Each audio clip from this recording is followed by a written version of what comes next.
How's it going, everybody? Welcome back to Talking Wolves. Welcome back to a new match preview on the channel. Wolves are hosting Burnley this Wednesday evening at Molineux Stadium. It's been a very, very quick turnaround from the Norwich game to now. And obviously it's going to get even worse throughout December. We've got a lot of Saturday and then midweek match days, a couple of Sundays in there, and then over the Christmas period. I'm not entirely sure how I'm going to be able to produce all these videos, to be honest. But as always, I appreciate you stopping by again. Be sure to hit the like button down below. Subscribe to the channel if you're new. Going to give my thoughts ahead of this game, my predicted lineup, and then we'll have the thoughts from the Burnley side of things later on in the video as well. But a 0-0 draw against Norwich on Saturday, which for me was a little bit disappointing because I thought it was a winnable game, but at the same time, with a new manager in Dean Smith, you didn't really know what to expect from Norwich City, and they restricted us very well, but at the same time, I don't think the Wolves did themselves many or if any favours. The only times we pressed Norwich, we caused them to make errors, or the only times we pressed high, I should say. But yeah, it was a disappointing performance, but all will be forgiven if we can grab 3 points against Burnley, a team as it stands that haven't won a game away from home this season. I've probably jinxed that, and that probably reflects their away support as well.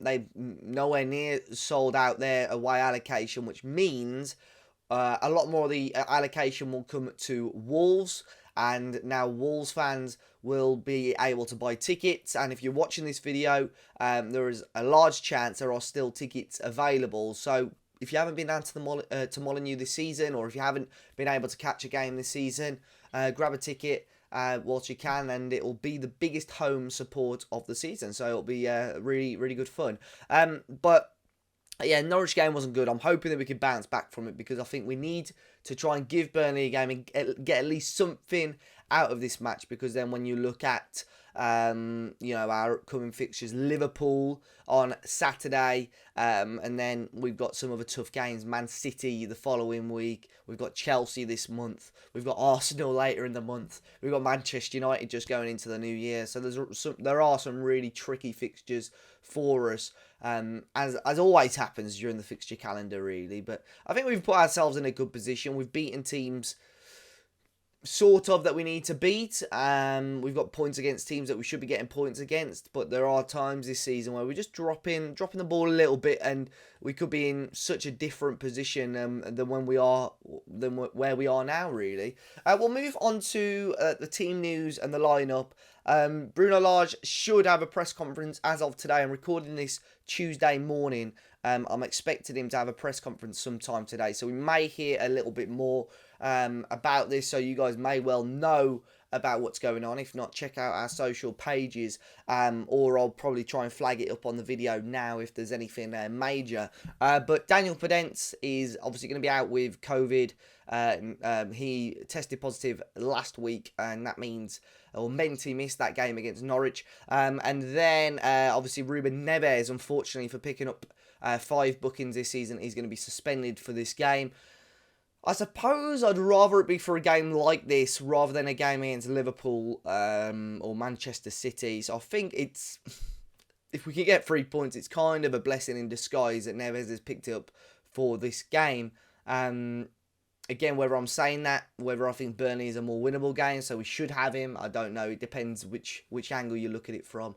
Pedro Neto obviously isn't going to be back for this game, but it sounds like he should be back in training, or at least back on the pitch very, very soon, which is fantastic news for Wolves fans. I think they're aiming for mid-January, which would be unbelievable if we can get Neto back for then. Johnny, I don't think there's any extra news, but I've seen training clips of him. Maybe we'll see him by the end of January as well. Who knows? But it'll be fantastic to have those guys back. Bruno Jordao, who we mentioned a little bit on the last match preview, he got some minutes for the under-23s last night. So part of me thinks he probably isn't going to be in this squad, but he may well fill up the bench because we had 8 subs on the bench. You're allowed 9. We had 8 subs on the bench, and 2 of those were goalkeepers. So it's not quite what we want to see really. But yeah, into my predicted lineup now. Again, this is a tricky one. to predict exactly, but I've gone with Jose Sarr in goal. He's been very, very good this season, hasn't he? You look at his numbers, look at his stats, and he's been fantastic for Wolves this season, and arguably kept us in the game against Norwich as well, so long may that continue. We've got a back three of Connor Cody in the middle, Sace and Kilman as well, as you'd expect. Keeping the same wing backs, we've gone with Aït-Nouri again on the left, and we've gone with Nelson Semedo on the right. I don't think they've done too much wrong as of yet, albeit hopefully we get a little bit more out of them going forward against Burnley. Obviously, in my meal two, with Neves out, I've reintroduced Leander Dendoncker. I think he'll sit alongside João Moutinho. So I think Dendoncker, it didn't do too bad against Spurs, if I remember correctly, in the Cup. So it'll be nice to see him back on the pitch again and seeing what he can do. And then a front three. I think it'll be Hwang for sure on the left, Raul for sure through the middle, and again a toss-up between Trincao or Adama, and I've gone with Adama. Now, if Adama Traoré doesn't start, I am pretty much certain that he's going to be going in January. I don't know what else he has to do to get a start. So I would go Traoré. I think a lot of people, we don't know for certain, but a lot of people think the reason Bruno Lage isn't playing Adama Traoré is because he's not really a possession-based player. He likes to get at players and run at them. He doesn't really hold his shape. But I don't think losing a few seconds of possession against Burnley, who probably aren't known to be, a control possession side, is going to haunt us too much. So I would personally go with Adama because I just don't think him losing the ball a few times in the game, if that's going to happen, is going to cost us a huge amount, as it would against the likes of Man City or Liverpool or whatever. So I would personally start Adama in this game. Burnley, as far as I'm aware, obviously we'll hear more about them, may have a few suspensions as well themselves, but we'll wait and see. So let's jump on to the Burnley perspective now. We hear from the guys at the Turfcast podcast, and this is their thoughts and the Burnley perspective ahead of the game. Hi guys, it's Joe Redmond here from the Turfcast podcast YouTube channel and of course podcast here on the Talking Wolves channel. Just giving my thoughts ahead of this week's game between Burnley and Wolves at Molineux. As you've said in your questions, yes, it has been a bit of a tough start for Burnley in terms of points gained and results and things like that. Definitely in league position, of course. Nobody wants to be in the bottom three no matter what stage of the season it is. But I don't really think the results and the league position have been reflecting our performances so far this season. We've actually been playing quite well. We've been unfortunate, and I think we are quite unfortunate to be where we are in the league table. I could just name a few games that could have easily gone our way. Even Brighton on the opening day of the season, we were 1-0 up at half-time. We'd hit the... what did we score in the second half? I can't remember, but we could have easily been 3-4-0 up by the time that they equalised, because we scored the goal, we took the lead. And then we hit the post, we hit the bar, I think we hit the post again, or a good save was made by their goalkeeper. So that game could have easily gone, Burnley's way, but unfortunately Brighton turned it round. They brought a sub on at half-time and won 2-0. Leeds at home, again took the lead. Leeds come back and equalised 1-1, but again we were by far the better side and should have won that game. Everton away, I think in the end there was like a 8-minute madness from Burnley's point of view. After we were on the up, but we could have easily won that game as well, and probably on the balance of play, a point would have been a fair result there. And there's a few others as well. Southampton away, Palace at home, where we've played very, very well and don't really deserve to not be on the winning side. So we could easily be, around about where Palace are at the minute. Because I think at the time of recording this video, they're 12th, I'm not sure. Brighton's still in 8th. So when I look at teams like that and how they've done this season and how much credit they're getting this season, because they're both doing very, very well, I'm not trying to take anything away from them, but most people expected them to be down sort of like where we are now, but they're in the top half, or in Palace's case just knocking on the door of the top half, and I think we could easily be in their position, but there are a few worrying signs as well. We're scoring a lot more goals, which obviously isn't a worry, but the reason why we're down where we are despite scoring more goals is the fact that we're not defending as well as we normally do as a team. Burnley are known for defending and keeping clean sheets and stuff. It's not really happening this season. We conceded too many sloppy goals from our point of view. So yeah, fingers crossed we can get that out. But I do think the performances are there, and ultimately I think we'll be okay. But we're at a stage of the season now where if we have a few bad results, at the time of recording this, it's Tuesday. Obviously Newcastle and Norwich are playing tonight, so one of them two is going to pick up points, if not both of them. Leeds are at home to Palace. Leeds might fancy the chance to do that one. So if some results start going against us and we don't start getting the wins that I feel we deserve, then we are going to be in a bit of a position where we're looking too big of a gap to be able to get out of it. So performances are all well and good, but now's the time for points. Now's the time for wins. What is it? At the time of recording this, the 30th of November, we've won one game in the league all season. That isn't good enough, is it? So yeah, we need to start cracking on really. But at the minute, we're unbeaten in 4 or 5 games. I feel like we have turned the corner. Fingers crossed it can carry on. But obviously, Wolves are a very good side and been doing well this season. In terms of overall ambitions for Burnley fans, I think season on season, it isn't just to stay up. I know it isn't for me anyway. There are some older Burnley fans that have seen us in the 4th division, just like some of your older fans have, and sort of like they have the mentality of we should just be happy about where we are and that sort of vibe. That's not what the younger generation is like. And I like to find myself as a bit of an intermediate because I'm 33 now. So you got your younger fans who, if you're born after the year 2000, you've only ever been alive when Burnley have been in the top 2 divisions. But you get the older generations who were like in the 50s and stuff, that when they were growing up, we were in the 4th division and nearly going out of the Football League. But obviously people in my generation have seen a bit of both, so I feel like it can be like a bit of an intermediate. But for me, this season now the ambition is to stay up because of the poor start, which is a bit of a shame because, I had decent ambitions at the start of the season. But year on year, I just want to see continuous improvement. And now we've got the new chairman in, who's not quite new anymore, he's been there about a year. But, we've started signing, better quality players in the likes of Maxwell Corney and things like that. Apologies, my hand's getting a bit tired.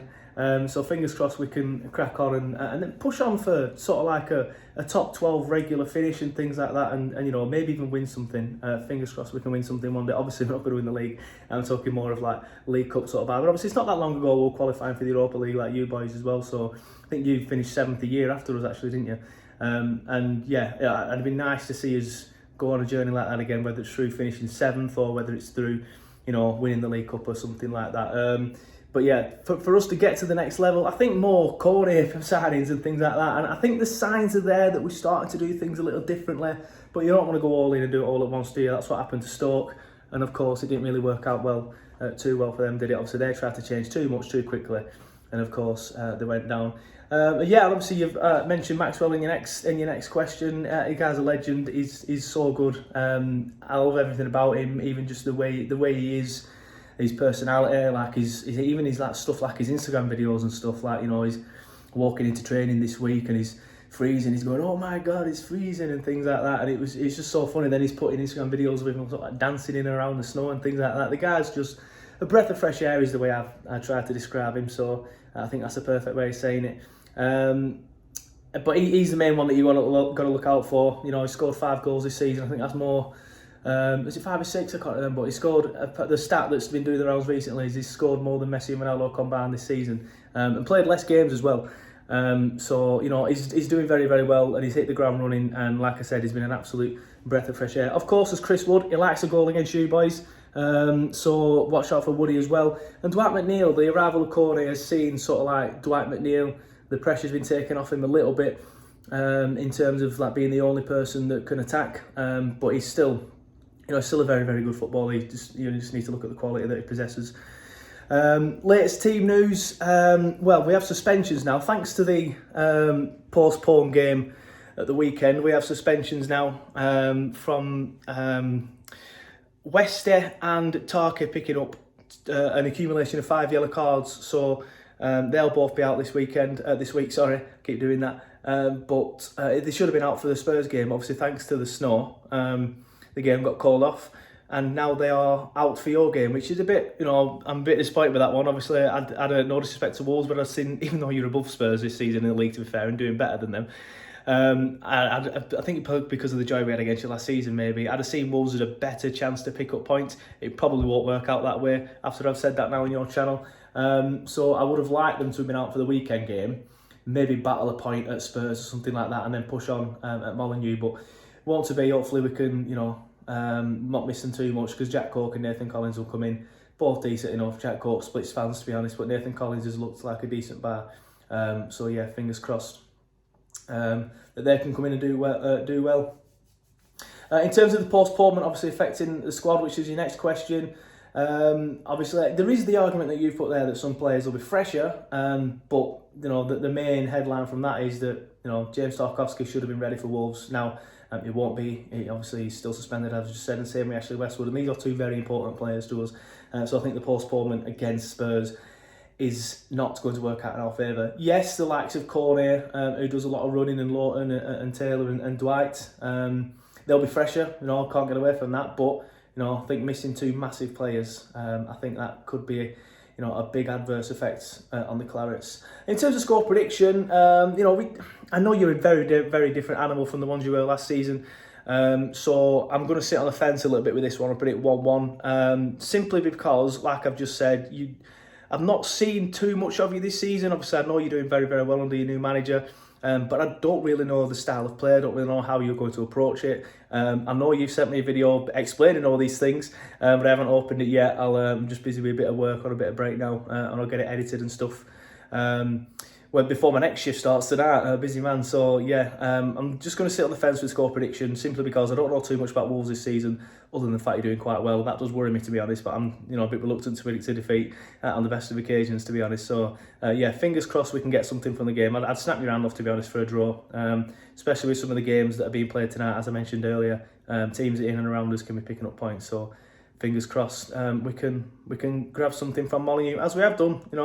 It's been an okay ground for us in the last few seasons, so fingers crossed that'll continue. But as I said, that's it. That's me. My name is Joe Redmond now from Turfcast Podcast. You can find us just by searching Turfcast Podcast on all platforms: Apple Podcasts, Spotify, Acast, or is it Acast? I'm not sure how to pronounce that one. YouTube as well, and then we're on all the social media as well. But thanks for having me, and we'll speak later in the season.